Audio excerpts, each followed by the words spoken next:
Tanzania's economy is growing fast, projected to expand by around 6% this year, largely driven by major infrastructure investments. But Russia has just made a move in Tanzania that has Western powers deeply unsettled. What Moscow is offering could completely overturn East Africa's balance of power. Right now, Tanzania is facing a crisis that threatens everything it has built. The EU has frozen $156 million in aid. The United States pulled another $100 million and issued travel warnings. Western banks are tightening credit, while Tanzania's debt is climbing towards 65% of GDP with no relief in sight. President Samia publicly acknowledged that Tanzania's global image has been badly damaged and that securing funding from international institutions has suddenly become extremely difficult. This is economic warfare. While Western governments lecture Tanzania about democracy and threaten further sanctions, Russia quietly stepped in with something unexpected: a full economic lifeline, without political conditions attached. So let me show you exactly what Russia is offering, why the West is alarmed, and how this single partnership could reshape Africa's power dynamics. Here's what many people miss about Tanzania's situation. In October 2025, Tanzania held national elections. The ruling CCM party won decisively, but opposition groups alleged fraud. Western observers labeled the process fundamentally flawed, and within weeks, the consequences followed. The EU froze aid. U.S. senators threatened sanctions. Even the African Union criticized the process. Almost overnight, Tanzania found itself economically isolated from the West. At the time, Tanzania's economy was already on a tightrope. Public debt stood near 49.6% of GDP before the crisis and was rising fast towards 65%. The country needs roughly 700,000 tons of fertilizer every year to sustain agriculture, importing over 90% of it. Infrastructure desperately needs funding: roads, ports, power grids, gas processing facilities. All of this required massive capital that was supposed to come from Western loans and aid. When that funding disappeared, progress stalled.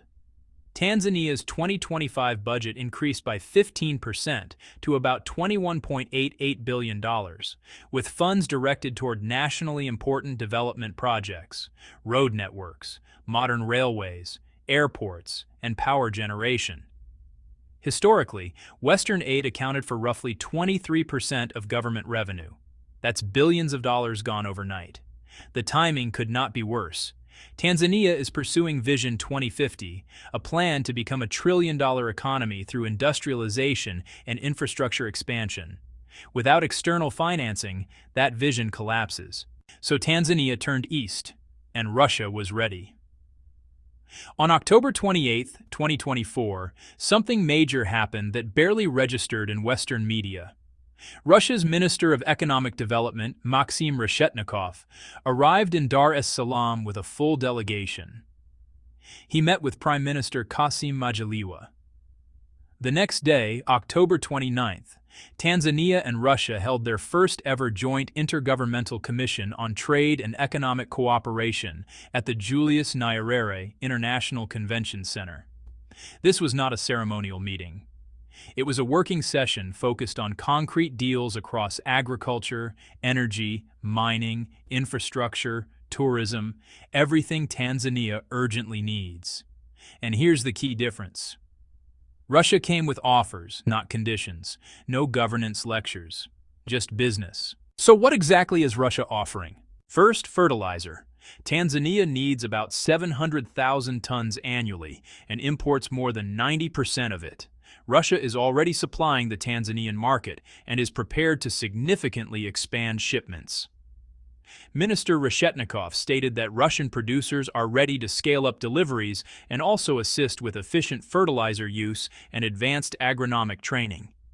This matters because agriculture employs roughly 65% of Tanzania's workforce. If fertilizer shortages hit, productivity collapses, food insecurity rises, and social unrest follows. Russia is effectively offering to stabilize Tanzania's agricultural backbone while the West withdraws. Second, energy. Tanzania holds vast untapped natural gas reserves both offshore and onshore, but lacks capital and technology. Russia offered not only increased exports of LNG and natural gas, but also direct involvement in extraction, pipeline construction, and large-scale energy infrastructure. Despite its gas reserves, Tanzania currently has only about 80,000 registered industries, with just 57 using natural gas. Only around 5,000 vehicles run on compressed natural gas, and roughly 1,500 households have piped cooking gas. Russia aims to change that by developing the sector at scale and pushing Tanzania toward energy independence. Third, infrastructure and trade hubs. Russia views Tanzania's Indian Ocean coastline as a gateway to East Africa. Reshetnikov explicitly stated that Tanzania could become the primary entry point for Russian goods into the East African market. Russia is interested in developing ports, including the deepwater port project in Bagamoyo near Dar es Salaam, as well as upgrades to ports in Tanga, Mtwara, and Dar es Salaam itself. These ports are already modernized and capable of handling large vessels. If Russia invests here, it establishes a permanent trade foothold in East Africa, bypassing Western-controlled routes and building alternative supply chains outside European and Western financial systems. This is high-level geopolitical strategy. Fourth, direct flights and tourism. Russia announced plans for direct flights from Moscow to Zanzibar. This may sound minor, but tourism is, honestly, one of Tanzania's largest industries. Western tourists are pulling back due to advisories. Russian tourists could replace that demand. Direct flights also enable business travel, investment delegations, and, deeper people-to-people ties. This is soft power infrastructure. Fifth, military cooperation. This is where the stakes rise. As of November 2024, Russia has signed military cooperation agreements with 33 African states, including Tanzania. A defense agreement was signed in 2016 and has expanded since, covering training, equipment supply, and security cooperation. Military ties create long-term strategic alignment. Tanzania gains modern training and equipment without Western political conditions. Russia gains a friendly military partner on the Indian Ocean with access to strategic ports. This partnership sidelines Western influence entirely. Now consider the financial architecture Russia is building. In May 2025, the second Russia-Tanzania Commission meeting took place in St. Petersburg. By then, bilateral trade had already increased by 20% since the start of the year. Russian exports to Tanzania rose 25%, mainly wheat, meslin, and fertilizers. Tanzania exports coffee, tea, tobacco, and fruit to Russia. Here's the critical detail. Russia plans to settle up to 90% of trade with African countries in local currencies by 2030. That means no dollars, no euros, just rubles and Tanzanian shillings. Western banks are cut out. SWIFT is bypassed. Sanctions lose their power. If Russia and Tanzania trade in local currencies, Western governments lose leverage entirely. No account freezes, no payment blocks, nothing, except watching influence fade, and Tanzania is not alone. Russia has opened trade missions in Senegal and Tanzania, built a regional crisis management center in Burundi, partnered with Rwanda on nuclear energy, and is expanding across East Africa methodically. Each country is offered the same model, trade, development, and security without Western political interference. Tanzania isn't just accepting Russian assistance, it is actively pivoting away from the West.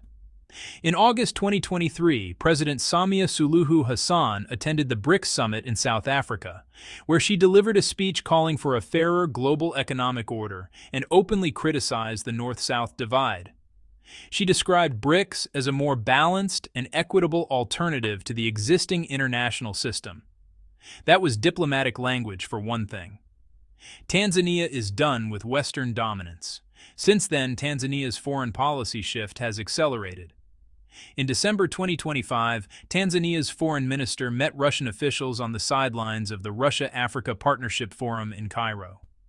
The focus was clear: expanding trade, deepening economic cooperation, and coordinating positions at the United Nations and other international platforms.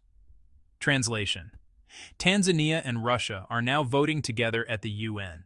They are aligning foreign policy. This is alliance building in real time. And this is exactly why the West is alarmed. First, geography. Tanzania sits on the Indian Ocean, is a core member of the East African community, and provides access to landlocked economies like Uganda, Rwanda, Burundi, and the Democratic Republic of Congo. If Russia secures Tanzania as a reliable partner, it gains a strategic foothold in one of Africa's most important regions, allowing it to project influence across East Africa and challenge Western dominance in countries like Kenya and Uganda. Second, resources. Tanzania is rich in natural gas, gold, diamonds, agricultural potential, and tourism assets. If Russia locks in access through long-term trade and development agreements, those are resources the West can no longer easily influence or control. In an era of rising resource nationalism, losing Tanzania means losing access to critical supplies. Third, precedent. If Tanzania successfully maintains growth without Western aid, other African countries will take notice. Mali did it, Niger did it, Burkina Faso did it, now Tanzania. If this model works, the entire Western aid and conditionality system begins to collapse. Countries realize they don't need lectures. They need partners willing to do business without political strings. Fourth, the military dimension. Russia is steadily building military relationships across Africa, training officers, supplying equipment, and offering security cooperation. If enough countries align militarily with Russia, Africa's security architecture changes. Western military bases lose relevance.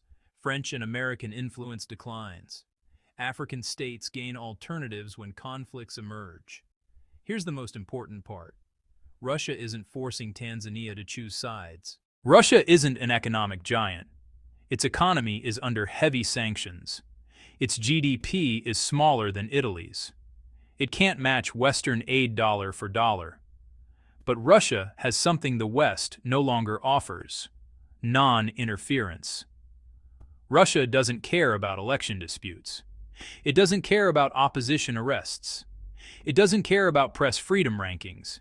It cares about trade, resources, and long-term strategic positioning. For a country facing Western pressure, that's extremely attractive. Russia also brings real expertise: energy development, agricultural technology, and military equipment. This isn't charity. It's practical cooperation that produces tangible results.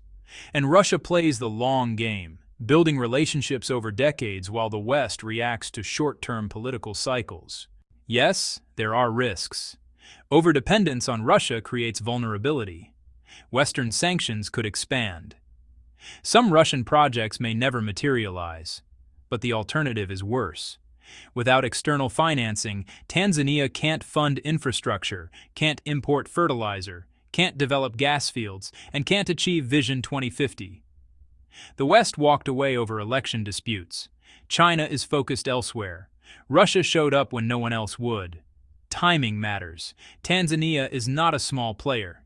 It has 65 million people, is East Africa's second-largest economy, a founding member of the East African community, and holds major regional influence. If Russia successfully establishes Tanzania as a core partner, it gains a launchpad for influence across the entire region. Kenya is watching, Uganda is watching, Rwanda is watching. If Tanzania thrives despite Western pressure, others will ask why they should remain dependent on aid tied to political conditions. Russia and Tanzania have scheduled regular commission meetings, with the next round set for 2026. Russian firms are already exploring investments in fertilizer production, gas development, and port infrastructure. Direct flights are being planned. Military cooperation is expanding. Local currency trade is increasing. Momentum is building. Meanwhile, Western pressure continues. Aid remains frozen. Media narratives intensify, but none of that changes Tanzania's core reality. It needs partners who invest, not partners who lecture. Russia's move in Tanzania shocked the West because it exposed something uncomfortable. Western influence in Africa is far more fragile than it looks. Once aid becomes a weapon, countries look for alternatives, and today, Africa has options. This isn't just about Tanzania. It's about a continent redefining power.